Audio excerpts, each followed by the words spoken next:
Broadcasting live from the Business RadioX studios in Atlanta, Georgia, it's time for High Velocity Radio. Lee Cantor here, another episode of High Velocity Radio, and this is going to be a good one. Today on the show, we have Eric Pfeiffer with Mpwr Coaching. Welcome. Thank you, Lee. Great to be here. I am so excited to learn what you're up to. Tell us about Mpwr Coaching. How you serving folks? Well, I started Mpwr Coaching about 7 years ago now, slightly before the pandemic, with a desire to help leaders become the best leaders of themselves, which then translates into becoming better leaders of other people. And then the pandemic hit, and I thought the business was done, but instead, it went in the opposite direction. Our business grew very rapidly as people in corporate America came under a lot of pressure.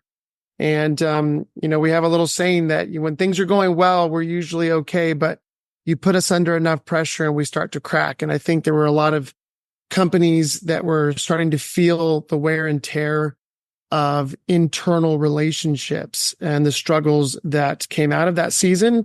And so we've been working hard ever since to help people identify the key challenges they're facing within their businesses, especially from a personnel standpoint, and to help them develop long-term sustainable remedies for those. Now, what's your backstory? Have you always been involved in coaching?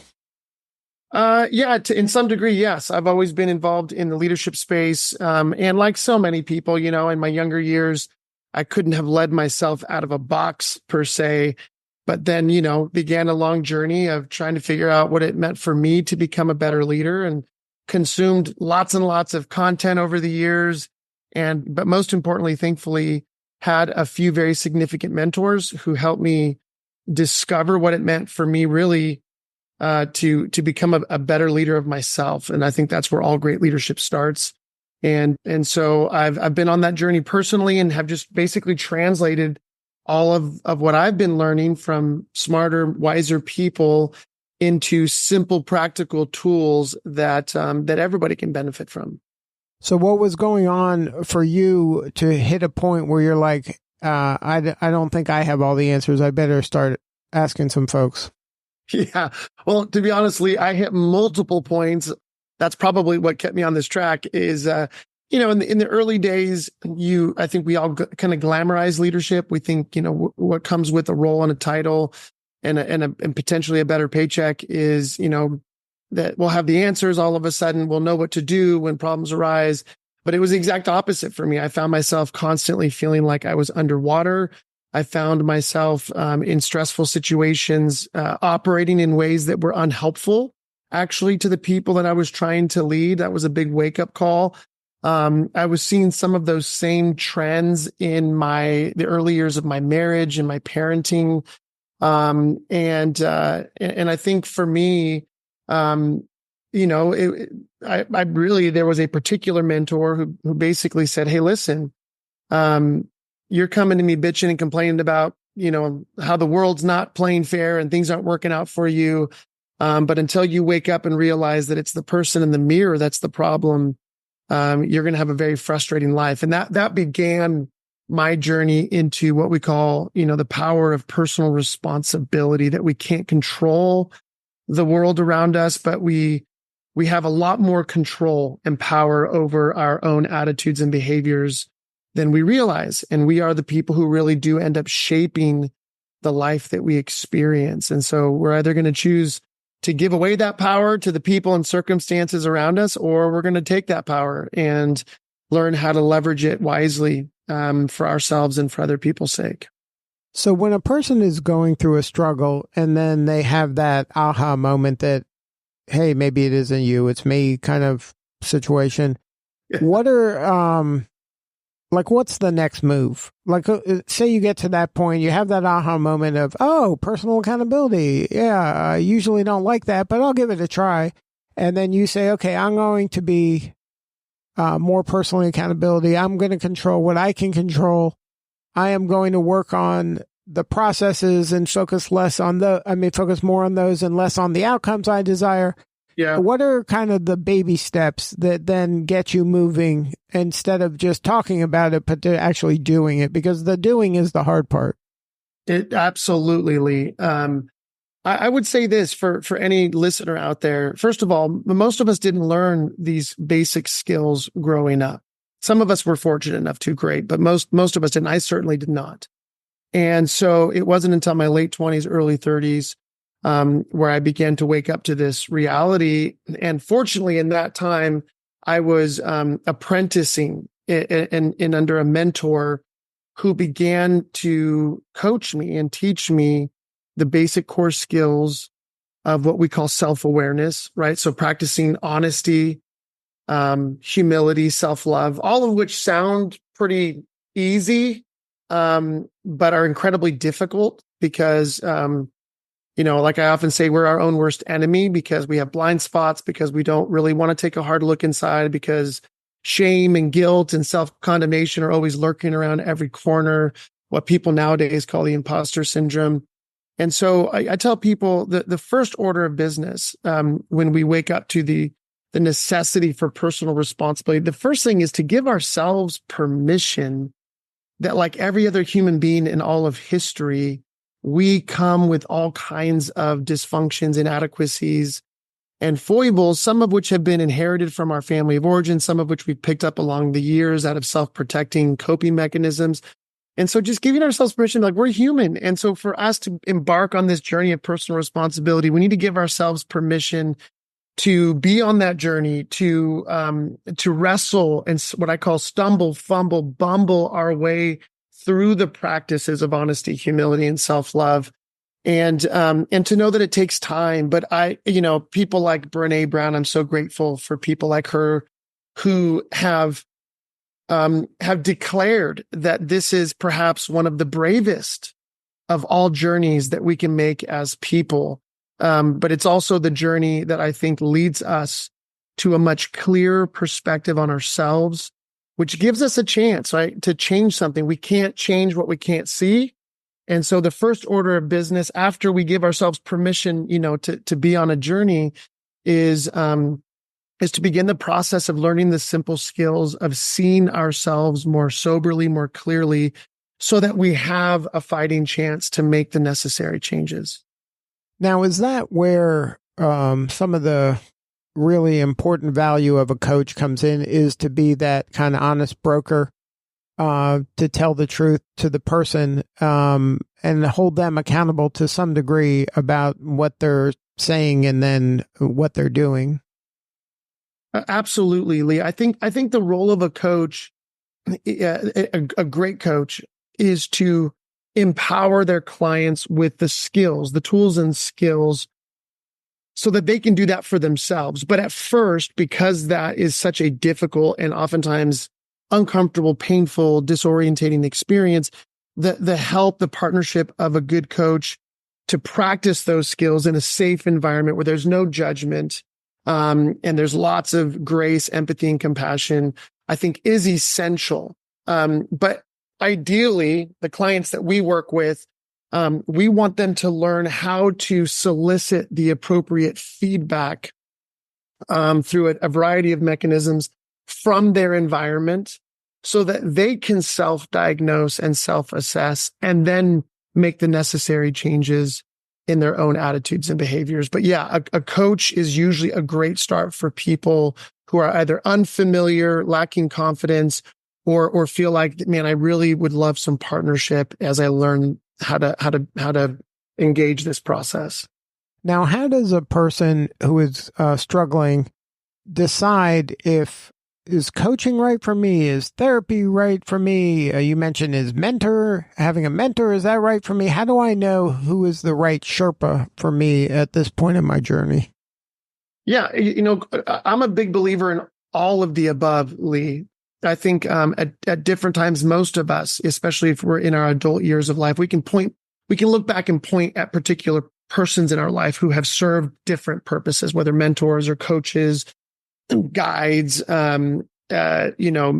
consultants, whatever, or therapists. What I tell people is, I think we need therapists when we come up against things from our past that are holding us back, and we need to get free from those. I think therapists can be very helpful in dysfunctions that are rooted in our family of origin, in traumatic past experiences. So when I think of therapists, I tell people that's like looking in the rearview mirror as you're driving through life.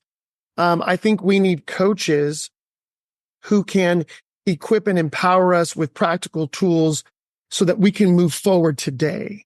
Where oftentimes therapists, most of that time is spent thinking about the past. Coaches are meant to help us develop the new skills, so that we can operate more effectively moving forward.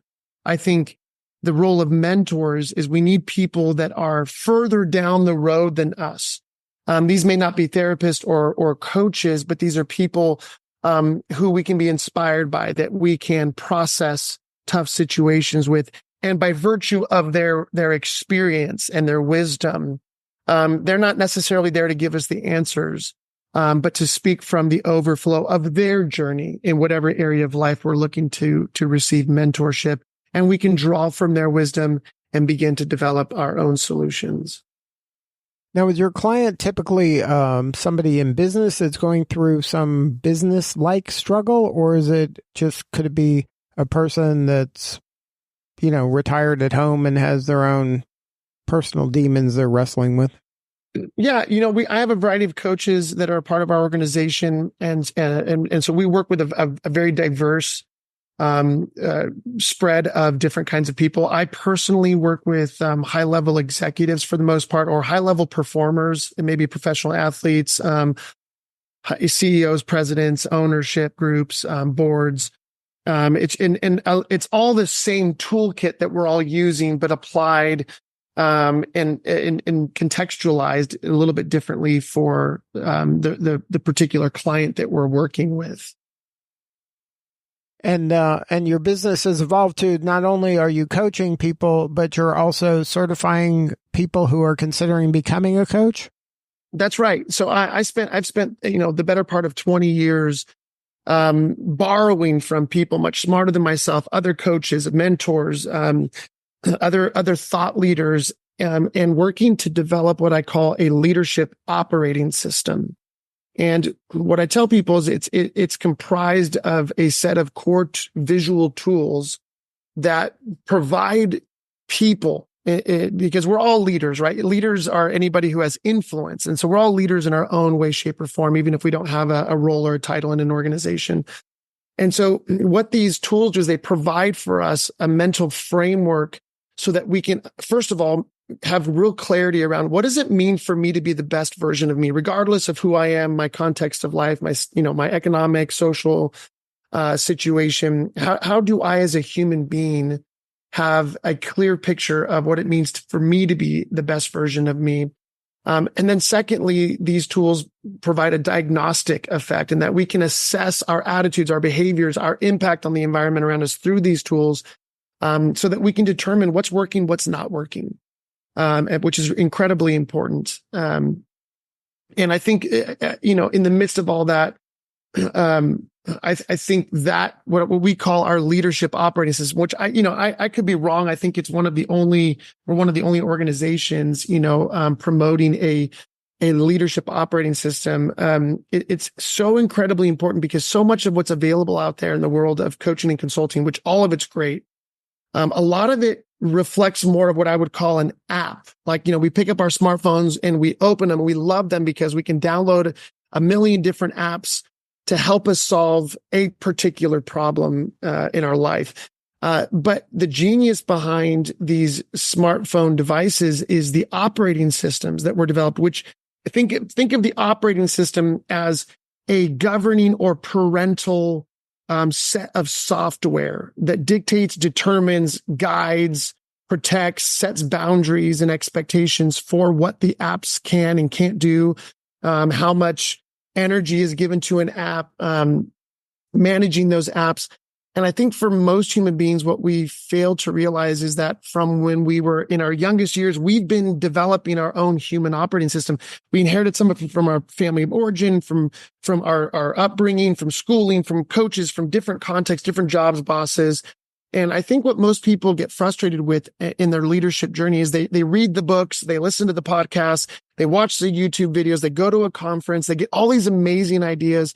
Then they start trying to integrate and put those ideas into practice, and they don't find the kind of success they want. So they get frustrated and they blame those various products. And I tell people the problem usually isn't the product, because those are apps and they usually work well because somebody spent a lot of time developing those particular apps, those leadership apps. The problem is probably more fundamentally in your personal operating system, that you are unable to effectively leverage those leadership apps that you've acquired. And so once a leader recognizes that they, first of all, do have their own operating system, in other words, the kind of the internal system of attitudes and behaviors, default patterns of responding to life. Once they recognize, I actually do have an operating system, and some of it is helpful and some of it isn't. And so all we're doing is helping people, leaders, anybody who wants to increase the benefit of their influence to recognize, hey, if I can, download this leadership operating system, then it's going to greatly enhance my ability to actually engage in all the different spheres of my life, with a far greater chance of bringing the best version of me to that space. So who is a good candidate for Mpwr coaching certification? Like what are they doing right now? Yeah. I mean, our ideal clients, are, business leaders, business owners, maybe business owner operators, higher level executives, although we work with, we have a lot of coaches that work with anybody. But our ideal client, we want to work with people of influence, because we know that if we can help that leader and then get access to their team, then to their organization, the scope of impact that we can have is much greater. And yet we've developed content and products to put this operating system into the hands of as many human beings as possible. Lee, honestly, this is the stuff I wish I had learned when I was 14, 15, 16 years of age. I wish I had learned this in college and grad school. I wish I had learned this in my early years in the workforce. What we're trying to do is change the world by changing the leadership of the world, by empowering those leaders at any level with an operating system that will allow them to move beyond the dysfunctions that are robbing them of greater experiences of success. So are they currently a coach of some kind? Are they, a retired executive? Are they, somebody who just graduated college? Like who is this person? Yeah. So most of the clients that come to us right now, for actual coaching, these are people, first of all, who can afford it, right? And so these are usually leaders of larger organizations. When I say larger, I mean, these are businesses that are usually $50 to $100 million a year in revenue or larger. These are professional athletes. These are people of influence. So they've reached a particular level in their industry, but are beginning to experience the wear and tear of, I may know how to build a service, I may know how to market and sell whatever said product or service is, but as any business grows, more people get involved in the business. And what I tell these leaders is the people are the engine of your business, not the product or the service. And therefore, to the degree that those individuals and collectively they are operating effectively, the business is going to succeed and flourish. To the degree that that engine is not operating well, that's why you're finding aspects of your business broken down on the side of the road. And therefore, for most leaders, they eventually fatigue because they have never been trained in how to assess and change culture in their organization. They've never been trained in how to develop other leaders. They've never been trained well in how to engage in what we would refer to as, the very common experience in the workplace of conflict and disagreement and, difference of expectations, and what happens when somebody's not performing up to snuff, and what do we do with the difference of personalities and perspectives that are going to be involved in any context where there's a team. And so it's really all about helping leaders who have hit a threshold where they say, I know how to build a business. I don't know how to build the people of my business. We want help. Now, how have you seen kind of just the career of coaching evolve over the decades that you've been in it? At one point, it was only, for the highest performers, and now it seems to be trickling down to all aspects of organizations.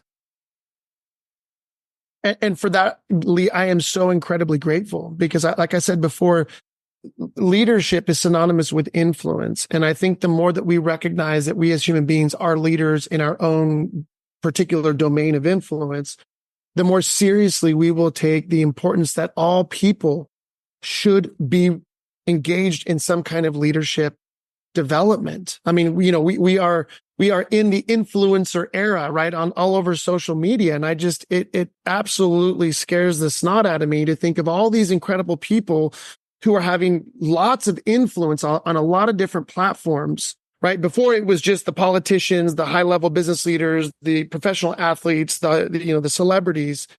But now, we've got young people who are able to develop a significant scope of influence, who themselves behind the scenes are breaking down, burning out, and operating, out of a lot of insecurity, heartache, stress, anxiety, and not because they're not great people in and of themselves, but because they've never been trained in how to operate well under pressure. They've not been given the simple skill set that would enable them to persevere, endure through difficult challenges. And so, I'm a big believer that the more that we can popularize not just the importance of, but access to basic leadership training, I think we're going to see a significant uptick in the health of our kind of prevailing culture across every sector. So if somebody wants to learn more, have a more substantive conversation with you or somebody on your team, what is the website? What are the best coordinates to connect? Yeah, so it's Mpwr Coaching, but it's spelled Mpwr, so Empower without the vowels, mpwrcoaching.com. And we offer a free 1-hour coaching call for anybody and everybody. We are democratic and we want everyone to have access, and we'd love to have a chat, not because we're the solution for everybody, but because we want to help people get connected with the resources that will help them increase their leadership capacity. Well, Eric, thank you so much for sharing your story today. You're doing such important work, and we appreciate you. Thank you, Lee. All right, this is Lee Cantor. We'll see you all next time on High Velocity Radio.